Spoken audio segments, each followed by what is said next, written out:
The British ambassador to China, Caroline Wilson, commented on China's media environment in an article published on March the 2nd, pointing out that foreign media activities in China have been reported in a distorted way and their contribution to China not reasonably recognized. She also mentioned a report issued by the Foreign Correspondence Club of China on the decline of media freedom here.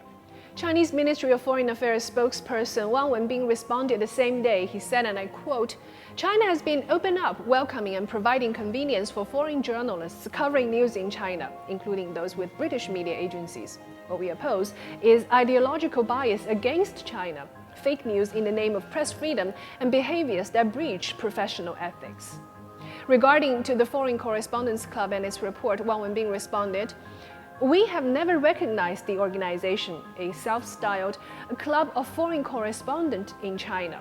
The FCCC can by no means speak on behalf of the nearly 500 foreign journalists in China, but only conveys the paranoid ideas of a handful of Western journalists.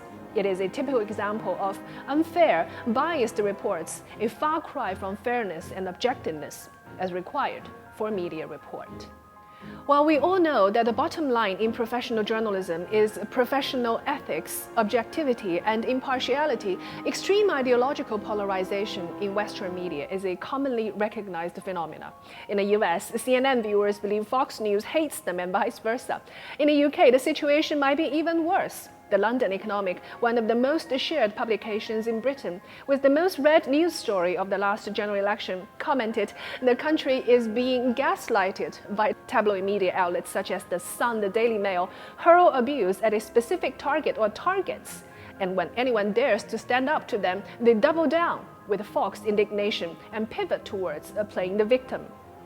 They have constructed a whole structure of political and cultural discourse that have become a set of binary choices.